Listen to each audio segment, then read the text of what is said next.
Good afternoon, students. Once again, I am in front of you. Today we'll be taking one more class on semiconductor physics, and today's topic is energy band description of semiconductors. एक तो ये topic पढ़ेंगे हम energy band description का, और दूसरा topic जो है हमारा वो एक छोटा सा टॉपिक और है, effect of temperature on semiconductors. Clear है जी?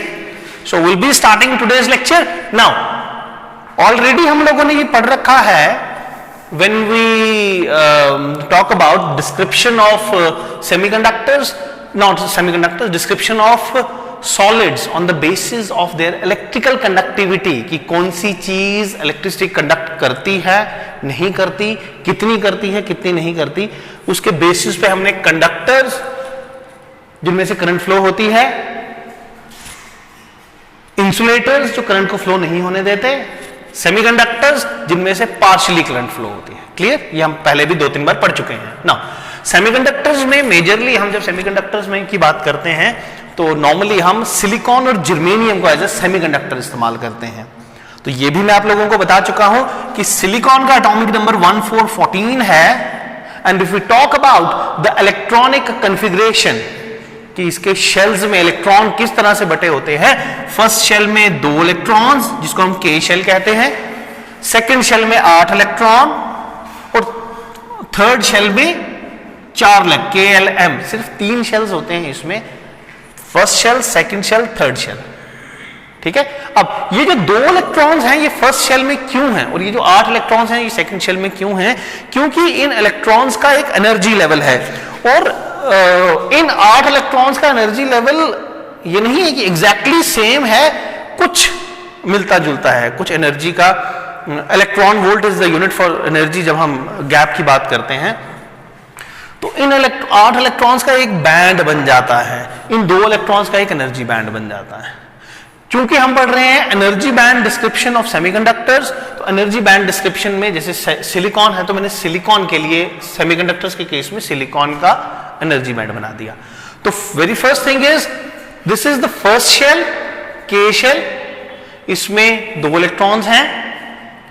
उसके बाद है एल शेल, इसमें 1 2 3 4 5 6 7 8 इलेक्ट्रॉन्स हैं एल शेल में. तीसरा जो शेल है एम शेल, उसके जो 4 इलेक्ट्रॉन्स हैं जो वो जिस बैंड में होंगे वो एम शेल है, इसका third shell. So this is second, this one is third shell. 3 shell है. कि एक चीज मेरी हमेशा याद रखना, किसी भी एटम का जो आउटर मोस्ट शेल होता है उसको हम वैलेंस शेल भी कहते हैं, और उस बैंड को, उस एनर्जी बैंड को हम वैलेंस बैंड भी कहते हैं. क्लियर है जी? डन. तो इसके आउटर मोस्ट में 4 हैं, तो इसका मतलब इसके वैलेंस बैंड में 1 2 3 4 इलेक्ट्रॉन्स होंगे. फाइन. अब वैलेंस बैंड के ऊपर एक और बैंड होता है, यहां पे मैंने सीबी लिखा है छोटा सा. तो ये सीबी का मतलब है कंडक्शन बैंड. और कोई चीज कंडक्टर है या नहीं है, या कितनी अच्छी कंडक्टर है, वो इस चीज पे डिपेंड करता है कि उसके कंडक्शन बैंड के अंदर कितने इलेक्ट्रॉन्स हैं. फाइन. क्लियर है जी? अब सिलिकॉन एक सेमीकंडक्टर है, तो इसके वैलेंस बैंड और कंडक्शन बैंड के बीच में एक गैप है, जो जिसको हम किसी भी, सिर्फ सिलिकॉन की बात नहीं है, किसी में भी जो गैप होगा उसको हम एनर्जी गैप कहते हैं, और ये एनर्जी गैप को हम Eg से डिनोट करते हैं. सिलिकॉन के केस में ये एनर्जी गैप 1.1 इलेक्ट्रॉन वोल्ट है. मतलब कहने का ये है, अगर इस इलेक्ट्रॉन को मैं 1.1 इलेक्ट्रॉन वोल्ट एनर्जी दूंगा तो ये यहां से जंप करेगा, और जंप करके ऊपर चला. इलेक्ट्रॉन इतना है या, तो ये जो नीचे जगह है that will be empty space, ये एक होल बन जाएगा, खाली जगह बन जाएगी.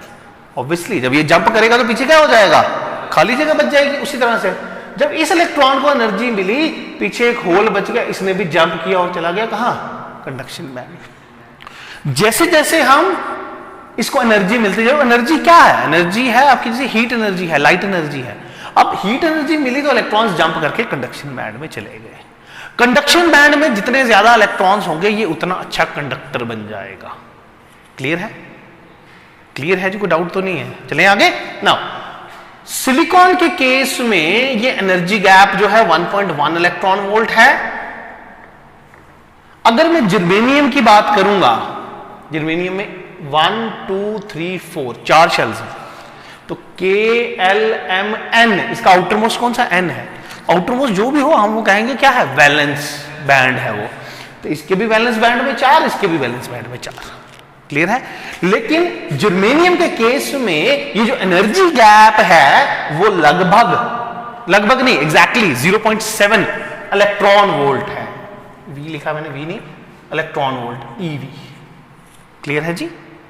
अब अगर हम सेमीकंडक्टर्स की बात कर रहे हैं, इसका मतलब ये है सेमीकंडक्टर्स में ये जो एनर्जी गैप है this is approximately equals to 1 electron volt. हम जब इक्वल को सीधा नहीं लिखते ना, थोड़ा कर्व करके लिखते हैं, इसका मतलब होता है approximately equal to 1 electron volt. तो एक से थोड़ा ज्यादा भी हो सकता है, थोड़ा कम भी हो सकता है। एक के आसपास हुआ कोई भी चीज जिसका वैलेंस बैंड और कंडक्शन बैंड के बीच में एनर्जी गैप 1 इलेक्ट्रॉन वोल्ट के आसपास होगा, वो हमारा सेमीकंडक्टर है। Done? So this was all about semiconductors and energy band in semiconductors. Now, when we talk about conductors, हम आयरन की बात करें, हम कॉपर की बात करें, और एक चीज मैं आपको और बता दूं बच्चे, silver is the best conductor, ये याद रखना। कल आप लोगों ने जेईई के एग्जाम्स देने हैं और कॉम्पिटिटिव एग्जाम्स देने हैं, आपको पता होना चाहिए चांदी, सिल्वर सबसे अच्छा कंडक्टर अगर कोई है तो सिल्वर है। अब इसी पे मैं एक और बात बताता हूं, हमारे जो सोलर पैनल्स बनते हैं ना वो बहुत कॉस्टली हैं, बहुत महंगे होते हैं। क्यों बता सकता है मुझे कोई? सोलर पैनल्स कॉस्टली क्यों हैं जी?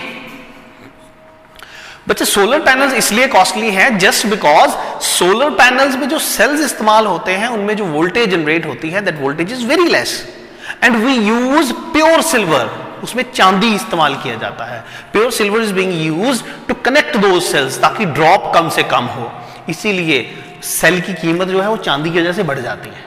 अगर आप ध्यान से देखो ना सेल को, तो उसमें आपका फोन रिंग कर रहा है, अगर ध्यान से आप देखो तो उसमें जो लाइनें बनी होती है वो प्योर सिल्वर की होती है, इसीलिए उसकी चोरी भी होती है और महंगा भी होता है। डन?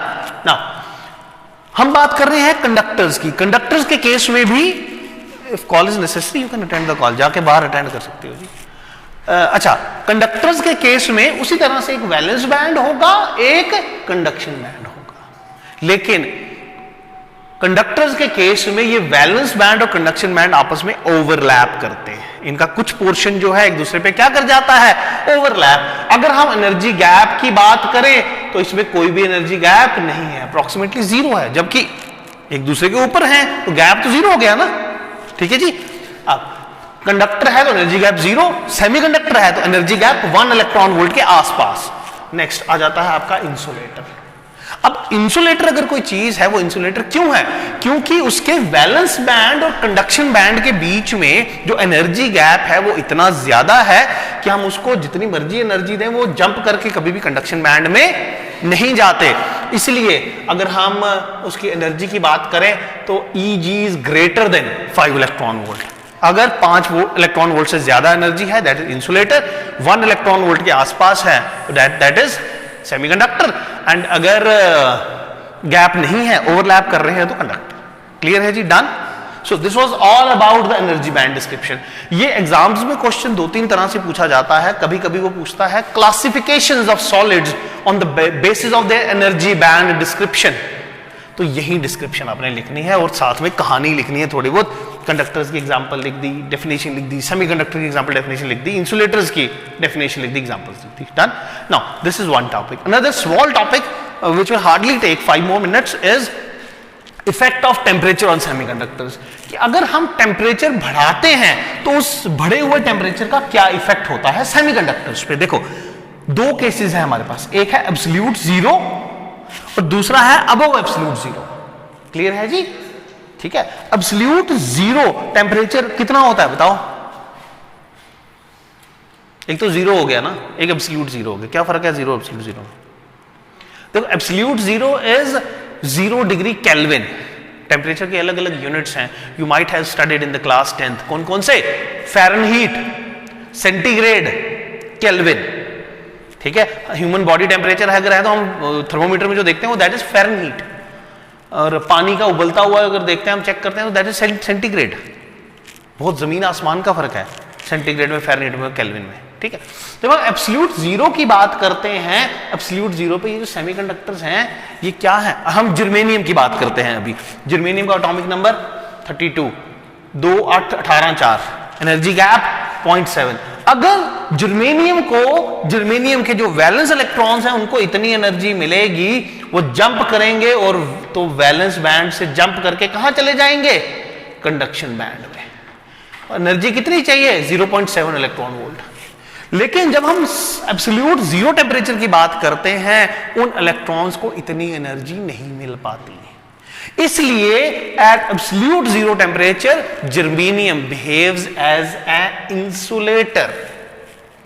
जबकि अगर हम नॉर्मल टेम्परेचर की बात करें, रूम टेम्परेचर की बात करें, जैसे आज के हम टेम्परेचर की बात करें तो आज टेम्परेचर होगा 17 18 20 के आसपास टेम्परेचर होगा।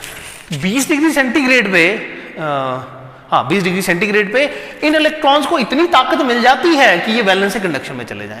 तो अगर हम अभी उस पर प्रैक्टिकल करें और उसको नोट करें तो वो पार्शियली कंडक्ट करेगा। लेकिन अगर एब्सोल्यूट जीरो पे करें, वही जर्मेनियम जो एब्सोल्यूट जीरो पे इंसुलेटर है, वही जर्मेनियम जब हम अबव एब्सोल्यूट जीरो की बात करते हैं तो या रूम टेम्परेचर की बात करते हैं तो वो कंडक्टर बन जाता है, सेमीकंडक्टर होता है, उसको पार्शियली इलेक्ट्रिसिटी कंडक्ट करना शुरू कर देता है। Now we will talk about the changes. देखो एक छोटा सा मैंने वो ग्राफ बनाए हैं दो। टेम्परेचर, यहां पे टेम्परेचर इंक्रीज हो रहा है, यहां पे रेजिस्टेंस इंक्रीज हो रहा है। तो जब टेम्परेचर कम था, रेजिस्टेंस की एक पर्टिकुलर वैल्यू थी। हम अब ये सेमीकंडक्टर्स के केस में है, जैसे जैसे हम टेम्परेचर बढ़ाते जाएंगे, रेजिस्टेंस क्या होना शुरू हो जाएगा, कम होना शुरू हो जाएगा। और रेजिस्टेंस का उल्टा होता है कंडक्टेंस। ठीक है जी, इसका मतलब ये है टेम्परेचर जैसे बढ़ा, कंडक्टेंस इंक्रीज होती जाएगी। I will write it down, I have already mentioned it. Temperature, if temperature goes up, resistance comes down. In case of semiconductors के केस में क्या होगा, टेम्परेचर इंक्रीज होगा। इसलिए हम कहते हैं कि हमारे जो सेमीकंडक्टर्स हैं they have negative temperature coefficient. Clear है जी, क्लियर है? Any sort of doubt? For online students, if you have any sort of doubts, I have already mentioned it in previous videos. You can comment it in the comment box and I will try to answer your questions. So I think आप लोगों का बच्चे कोई question है तो बताओ। And as far as maintaining eye contact with the camera is concerned, because I have mentioned in yesterday's video as well, I do have certain students sitting in front of me. It does not look nice that I will be talking towards camera, looking towards the lens. It is better that I should give priority to my offline students who are sitting in front of me. So might be there will be a bit problem in eye contact. That hardly matters. What matters is lecture delivery and आप लोगों को समझ आ रही है कि नहीं समझ में आ रही। So this was all about today's topic. One is energy band description of semiconductors and second is effect of temperature on semiconductors. So that will be all from today. This is Shwendra Mehta signing off for today's lecture.